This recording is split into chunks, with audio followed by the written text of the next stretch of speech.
Je t'ai rencontré ma femme il y a 18 ans tout juste après le collège. Nous vivions dans le même immeuble d'appartement et elle était quelques portes plus loin de moi. Je la voyais de temps en temps dans l'ascenseur ou en même temps que moi dans la buanderie au sous-sol. Je l'ai toujours trouvée mignonne, mais j'étais un peu nerveux et il m'a fallu un certain temps pour rassembler mon courage pour lui parler. Elle a accepté de sortir dîner avec moi et nous sommes ensemble depuis. Cela n'a pas pris longtemps pour que je réalise qu'elle était la bonne pour moi, j'étais prêt à me poser dès que je l'ai rencontrée. Après 2 ans, nous avons déménagé de l'appartement dans une belle maison dans les banlieues et nous nous sommes mariés. Pas longtemps après, nous avons eu notre premier enfant et notre vraie vie a commencé.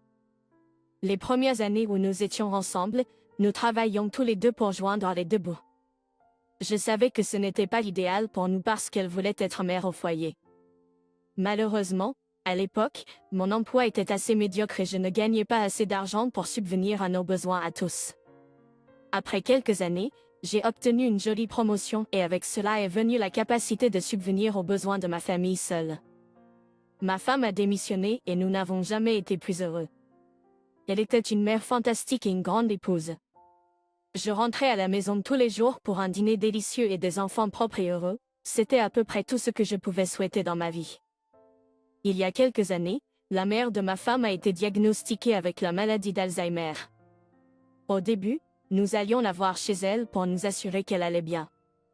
Il y avait une aide à domicile qui la visitait quelques fois par semaine également. Son état s'est aggravé et il a été décidé de déménager ma belle-mère chez nous. Ma femme était à la maison toute la journée pour s'assurer qu'elle était prise en charge correctement.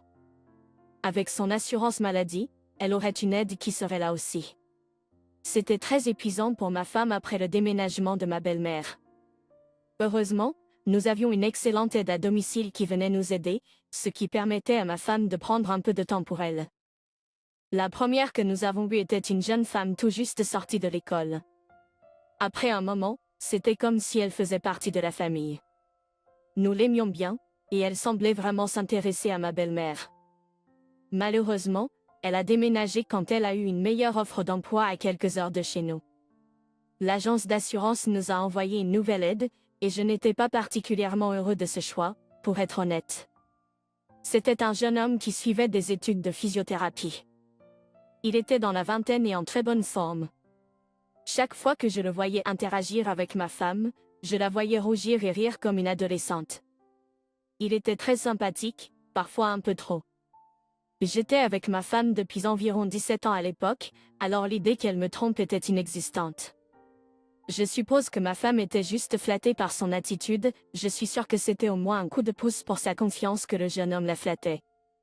Ma femme était très belle, oui, elle avait pris environ 20 livres. Environ 20 livres au cours des 20 dernières années que je la connais, mais elle a donné naissance à 2 enfants et a également vieilli. Elle était toujours belle. L'horaire de l'aide à domicile le faisait venir chez nous 2 fois par semaine. Il passait généralement vers 11 ou 12 heures, tôt dans la journée, si bien que je le croisais rarement. Je le voyais de temps en temps quand je travaillais de la maison ou que je m'arrêtais pour déjeuner. Il avait beaucoup de temps dans ma maison seul avec ma femme. Je ne me suis vraiment aperçu de rien d'anormal jusqu'à ce que je surprenne ma femme en flagrant délit. A posteriori, il y avait quelques signes ici et là dont je n'aurais pas dû être aveugle. Mais je n'ai jamais vraiment pensé que ma femme me tromperait, alors j'étais dans l'ignorance. Je suppose que l'une des choses importantes que je reconnaisse maintenant, c'est comment ma femme me demandait de plus en plus souvent si je rentrais à la maison pour déjeuner ou non. Auparavant, je décidais généralement sur un coup de tête si je voulais rentrer à la maison ou manger au réfectoire de mon travail. Si je rentrais chez moi, je me préparais simplement un sandwich et je me détendais dans la salle à manger pendant la pause. Elle ne me demandait jamais si j'allais rentrer à la maison auparavant. Je rentrais simplement et elle était surprise de me voir. En y repensant, elle me demandait très souvent les jours où l'aide-soignante venait à la maison. Une autre chose est qu'elle faisait un peu plus attention à son maquillage et à ce qu'elle portait les jours où il venait. À l'époque, je l'ai remarqué, mais je pensais juste que c'était amusant. Encore une fois, je ne pensais pas qu'elle me tromperait, alors je pensais qu'elle essayait juste de se faire belle, pour que l'aide-soignante jeune et étudiante dans sa maison flirte avec elle. Je ne pensais pas qu'il y avait quoi que ce soit de mal avec un petit flirt innocent. Je vois maintenant que j'avais tort de le penser. L'aide-soignante était là pour s'occuper de sa mère malade. Entretenir une liaison ne semblait pas être une priorité. Toujours est-il, j'ai découvert ce qui se passait entre eux un après-midi où j'ai décidé de rentrer à la maison pour déjeuner. J'avais passé une journée de travail très stressante et j'avais un peu mal à la tête, alors je voulais fermer les yeux un moment et me soulager avant le reste de la journée. Je suis rentrée chez moi vers midi et j'ai vu que la voiture de l'aide-soignante était dans le parking. Je n'y ai pas pensé une seconde sur le moment. Je me suis dit que j'allais passer rapidement lui dire bonjour, puis aller dans ma chambre. J'ai franchi la porte d'entrée, et j'ai vu ma belle-mère assise dans le salon en train de regarder un feuilleton. L'auxiliaire de vie était introuvable. Je lui ai demandé où tout le monde était, et elle m'a dit que ma femme parlait avec l'aide à la dinde dans la salle à manger. Mon esprit est immédiatement passé en mode catastrophe. Je n'ai toujours pas supposé qu'il y avait quelque chose de sexuel qui se passait là-bas. Je pensais que s'ils avaient une conversation privée, c'était une mise à jour sur l'état de santé de ma belle-mère. Je me suis dirigée directement vers notre salle à manger pour voir ce qui se passait. Si quelque chose était grave, je voulais le savoir. Lorsque j'ai ouvert la porte, je les ai trouvés ma femme en train de faire une fellation à l'aide à la vie. J'étais sous le choc total. Ils ne m'ont même pas remarqué tout de suite.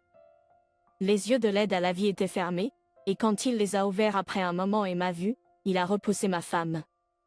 Elle s'est rapidement levée et a essayé d'expliquer ce qui se passait, mais je suis simplement partie d'aller vers mon bureau. En partant, j'ai entendu l'aide à la vie presque supplier que je ne dise rien à personne à propos de ce qui s'était passé. Ma femme m'a suivi dans mon bureau et a commencé à s'excuser profusément pour ce qui s'était passé. Elle m'a dit qu'elle était désolée et que cela ne se reproduirait plus jamais, et elle m'a supplié de lui pardonner. Je lui ai demandé si c'était la première fois que cela se produisait, et elle m'a dit non. Je pouvais le dire tout de suite que c'était un mensonge parce qu'elle ne pouvait pas me regarder dans les yeux quand elle l'a dit. J'ai secoué la tête, et elle s'est rendue compte qu'elle était prise au piège et a avoué la vérité. Quelques semaines après qu'il a commencé à travailler là-bas, ils étaient seuls dans le salon après que ma belle-mère se soit endormie et c'est juste arrivé. Aucun d'entre eux ne l'avait planifié de quelque manière que ce soit. Ils étaient attirés l'un par l'autre et ont agi sur un coup de tête. Après cela, ils ont tous deux convenu qu'ils ne mentionneraient jamais ce qui s'était passé à qui que ce soit, parce qu'elle ne voulait pas me perdre et qu'il ne voulait pas perdre son emploi. Ils avaient prévu de faire comme si cela ne s'était jamais produit, mais la prochaine fois qu'il était là, ils ont réalisé qu'ils ne le pouvaient pas. Ils ont couché ensemble à nouveau et ont convenu que s'il se produisait à l'avenir, ils ne diraient rien. Cela ne s'est produit que dans ma maison quand il était censé être là pour s'occuper de ma belle-mère. Ils n'ont jamais échangé de messages à ce sujet, ils n'ont jamais parlé en dehors de ces visites et n'ont jamais collé d'étiquettes sur ce qui se passait entre eux. C'était juste du sexe. Ma femme a essayé de le rationaliser en disant qu'elle avait des besoins qui étaient satisfaits par lui, mais c'était bien sûr de la merde parce que je devais être celui qui le faisait. Si elle était insatisfaite de quelque chose, elle aurait dû venir me voir. Je lui ai dit que j'avais besoin de temps pour réfléchir à tout et j'ai fait mes valises et je suis partie. Je me suis inscrit dans une chambre d'hôtel et j'ai passé le week-end à réfléchir à ce que je voulais faire. J'étais avec ma femme depuis 18 ans à ce moment-là et je ne savais pas si cela valait la peine de divorcer. Nous avions des enfants ensemble, que ferait le divorce à eux? Au final, je n'ai pas pensé que je pourrais jamais la regarder de la même façon à nouveau. J'ai fait défiler tous les scénarios dans ma tête et le divorce était la seule option pour moi. J'ai fait des recherches sur les avocats du divorce et j'en ai trouvé un excellent dans ma région avec qui j'ai fixé un rendez-vous pour la semaine suivante. Je n'ai pas pu m'empêcher de penser à la façon dont il m'a supplié de ne rien dire à personne sur ce qu'il faisait. Je n'allais tout simplement pas laisser cet homme coucher avec ma femme et s'en tirer gratuitement. J'ai finalement appelé l'agence pour laquelle il travaillait et leur ai tout dit.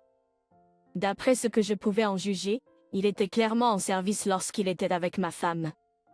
En général, coucher avec un client pendant les heures de travail est interdit. Quant à ma femme, divorcer d'elle allait être une punition suffisante. Cela la forcerait à trouver un emploi.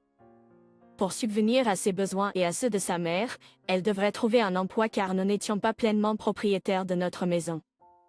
Si elle le gardait lors du divorce, elle ne pourrait pas se permettre les paiements hypothécaires. Elle devrait déménager, et avec le niveau de stress financier qu'elle aurait après tout ça, je pensais que j'aurais toutes les chances d'obtenir la garde des enfants. Sa vie entière allait être bouleversée et ruinée parce qu'elle ne pouvait pas se contrôler autour d'une personne. Elle a trahi son mariage avec quelqu'un qui l'aimait inconditionnellement et la soutenait.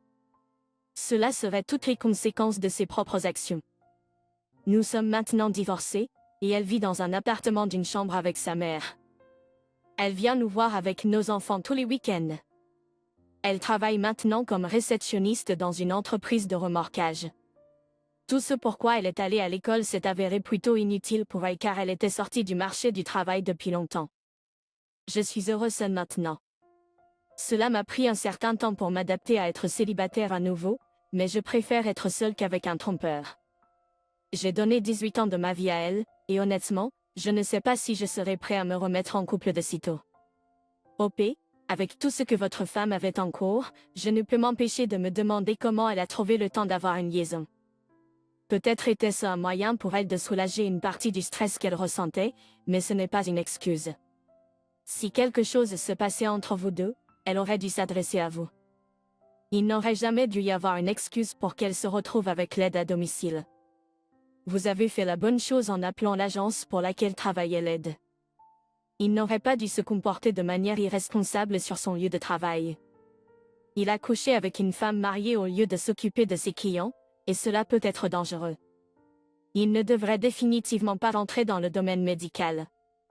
Maintenant, pour notre prochaine histoire, mon fiancé de 37 ans et moi travaillons dans la même entreprise quand nous nous sommes rencontrés. Je suis un peu plus âgée qu'elle, alors j'avais déjà établi ma place dans le bureau quand elle était une nouvelle recrue. Nous nous sommes connectés tout de suite et il n'a pas fallu longtemps avant que nous commencions à sortir ensemble. En raison de la politique stricte de non-fraternisation de mon bureau, nous avons gardé notre relation secrète jusqu'à ce qu'elle puisse trouver un autre emploi ailleurs. Nous avons tous les deux vu beaucoup de potentiel dans notre relation, alors c'était son choix de quitter l'entreprise pour travailler ailleurs. Notre relation était excellente au cours des premières années. Nous étions heureux ensemble et les deux parlions des grands projets que nous avions pour notre avenir. Elle a emménagé dans ma maison et peu de temps après, je lui ai demandé sa main. Nous avons mis nos projets de mariage en veilleuse parce que nous étions tous les deux si concentrés sur nos carrières. Aucun de nous n'était très investi dans l'idée d'avoir un grand mariage de toute façon. J'ai déjà été mariée dans le passé. Ma femme précédente était mon premier amour et les choses ne se sont pas bien terminées entre nous. Proposer à mon fiancé était donc une décision importante pour moi. Elle et moi avions beaucoup parlé de mariage au cours de notre relation, et elle m'avait assuré qu'elle le valorisait et le prenait au sérieux. C'était important pour moi, sinon je ne lui aurais pas demandé sa main. Elle était nouvelle dans le cabinet d'avocats où elle exerçait, et les associés qui travaillaient au-dessus d'elle profitaient de son empressement à se démarquer. Il la faisait toujours rester tard pour s'occuper d'un grand nombre de tâches fastidieuses que les avocats plus expérimentés du cabinet ne voulaient pas faire. Je savais que ma fiancée était brillante, alors ça m'a contrariée. Néanmoins, elle savait qu'il s'agissait de quelque chose qu'elle devrait surmonter lorsqu'elle a été embauchée là-bas, alors elle a encaissé et a travaillé à travers. Après environ 1 an de travail dans le cabinet, elle a obtenu une promotion et tout cela s'est arrêté. Elle était traitée avec tout le respect qui lui était dû, et elle amenait beaucoup de clientèle fidèle au cabinet. Les associés du cabinet se sont rendus compte qu'ils avaient de la chance de la voir. Alors, quand elle a commencé à rester tard au bureau, utilisant l'excuse d'avoir un excès de papier à archiver ou d'autres petites tâches fastidieuses, j'ai commencé à me méfier. Jusqu'à ce point, elle n'avait rien fait pour me faire douter de notre relation. En raison de ce qui s'était passé avec mon ex-femme, j'étais un peu sur la défensive avec ma fiancée. J'avais des problèmes de confiance que je devais résoudre. Quelques fois par semaine, elle restait plus tard au bureau pour faire du travail qu'une assistante ou un stagiaire aurait dû faire. Une nuit, je lui ai demandé à ce sujet, et elle est devenue un peu conflictuelle en réponse. Elle ne pensait pas que j'avais le droit de remettre en question ce qu'elle faisait à son travail. Nous avons donc eu une petite dispute à ce sujet parce qu'elle présentait cela comme si j'étais possessif de son temps ou contrôlant, ce qui n'était pas le cas. Finalement, elle me trompait quand elle restait tard au bureau. Elle essayait simplement de détourner une partie de la culpabilité sur moi en me faisant le méchant. Quoi qu'il en soit, Nous avons surmonté la dispute et les choses sont redevenues normales pendant quelques semaines. Nous en avons discuté et je lui ai expliqué les choses que j'avais traversées avec mon ex-femme, et elle m'a dit qu'elle essaierait de me mettre un peu plus à l'aise. Elle a fait en sorte que son assistante s'occupe de certaines tâches au bureau et elle n'a pas eu à rester tard pendant quelques semaines. Nos bureaux se trouvaient dans le même pâté de maison, à peine une marche de 2 minutes l'un de l'autre. Nous nous réunissions souvent et déjeunions dans un café près de chez nous. Un matin, elle se plaignait auprès de moi du fait qu'elle ne pourrait pas déjeuner parce qu'elle allait travailler à travers pour assister à une réunion avec certains clients à l'étranger. Je me suis senti mal pour elle, alors je pensais que ce serait un geste gentil de lui obtenir quelque chose rapidement à manger et de l'apporter jusqu'à elle pendant ma pause déjeuner. J'y suis arrivée et une réceptionniste m'a dit qu'elle était sortie déjeuner. C'était étrange, mais j'ai essayé de ne pas laisser mon esprit s'enfuir parce que c'était tout à fait possible qu'une réunion ait été annulée ou qu'elle ait simplement acheté un bagel à un vendeur de riz. Je suis repartie du bureau et plus tard dans la soirée, quand nous étions tous les deux à la maison, je lui ai fait remarquer comment j'étais passée pour lui apporter de la nourriture et elle n'était pas là. Elle a confirmé ce que je pensais initialement et m'a dit qu'elle avait juste besoin d'une pause café. Et elle est allée dans un café en bas de la rue. Au cours des prochaines semaines, je me suis aperçue qu'elle était beaucoup plus sur son téléphone lorsque nous étions ensemble. Elle échangeait constamment des messages avec quelqu'un et elle était très protectrice à son égard devant moi. Elle s'assurait de pencher le téléphone loin de moi lorsqu'elle ouvrait un message ou passait un appel. De nombreux drapeaux rouges ont été levés pour moi lorsqu'elle a commencé à agir de la sorte. J'avais peur de mentionner quoi que ce soit à ce sujet parce que je craignais de l'éloigner de moi et je ne voulais pas cela. Je pensais qu'elle était quelqu'un avec qui je pouvais me voir et je voulais lui faire confiance.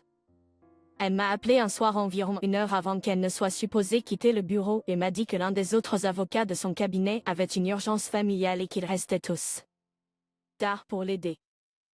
J'ai demandé plus de détails, mais elle a été très évasive surtout.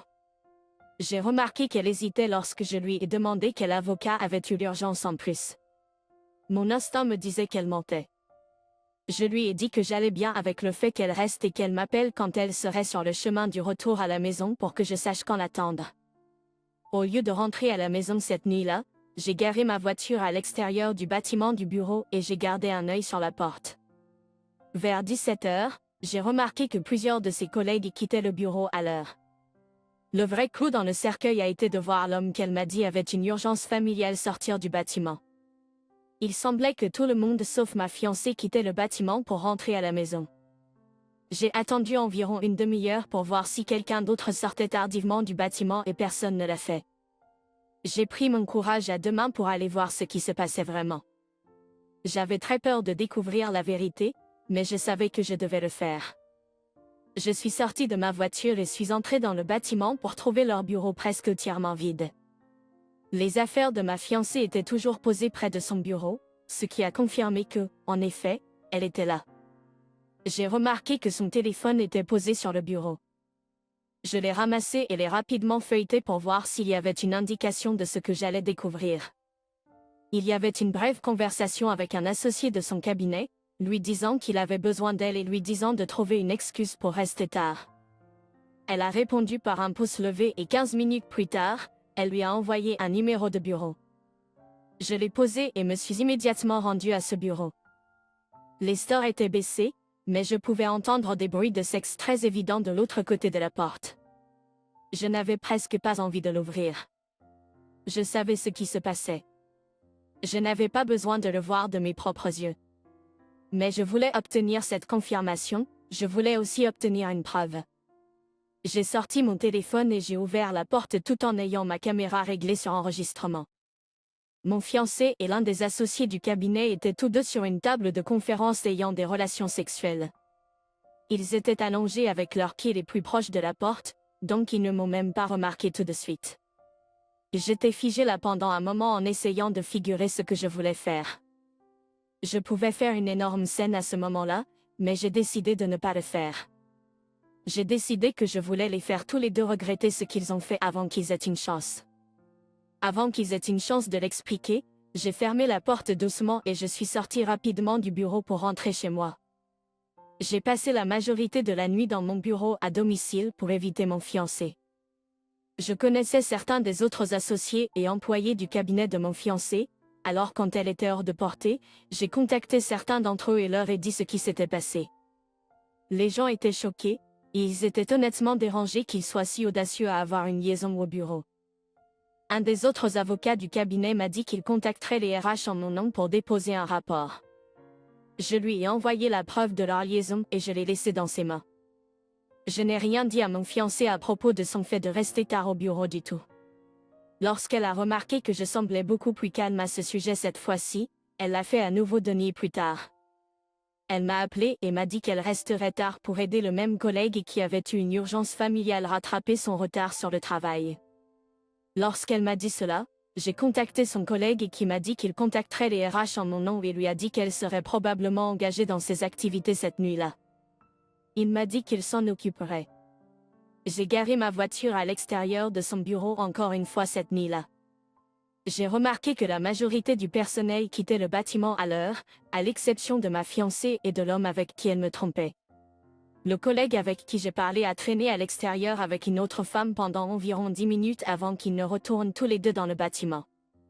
Je ne savais pas s'il planifiait les attraper sur le fait ou quoi, mais je suppose qu'il l'aurait probablement fait. Environ 15 minutes plus tard, ma fiancée est sortie du bâtiment en détresse visible. Les 3 autres personnes n'étaient pas loin derrière elle. Ma fiancée m'a vu assis dans la voiture en face de son bâtiment et s'est précipitée vers elle. Elle a essayé d'ouvrir la porte, mais elle était verrouillée. J'ai baissé la fenêtre et je lui ai demandé ce qui n'allait pas. Je pense qu'elle a su tout de suite que j'avais quelque chose à voir avec ce qui venait de se passer dans le bâtiment. Elle m'a dit qu'elle venait d'être congédiée et voulait rentrer à la maison pour y faire face. Je lui ai dit qu'elle n'était plus la bienvenue dans ma maison et qu'elle devrait trouver une chambre d'hôtel pour la nuit. J'ai remonté la fenêtre avant de partir, la laissant pleurer sur le trottoir. La fiançailles était terminée. Heureusement, nous avions à peine commencé à planifier le mariage, alors il n'y avait pas grand-chose à régler de ce côté. Le partenaire avec qui elle me trompait a également été congédié de l'entreprise. J'en ai assez d'être trahi par mes partenaires. Cela va prendre un certain temps avant que je sois prêt à m'ouvrir à une autre femme. Peut-être qu'un jour, je rencontrerai quelqu'un en qui je peux avoir confiance. Pour leur méfait, je suis heureux que les deux aient été congédiés. Je suis sûr que votre fiancé aura beaucoup de mal à trouver un nouveau cabinet d'avocats à l'avenir. Je vous remercie tous d'avoir pris le temps d'écouter les histoires d'aujourd'hui. Si vous avez aimé écouter, n'hésitez pas à aimer et vous abonner si vous ne l'avez pas déjà fait. Commentez également ci-dessous avec vos réflexions sur ce qui s'est passé. Si vous avez une histoire à partager sur votre propre situation ou celle de quelqu'un d'autre, n'hésitez pas à me contacter. Prenez soin de vous.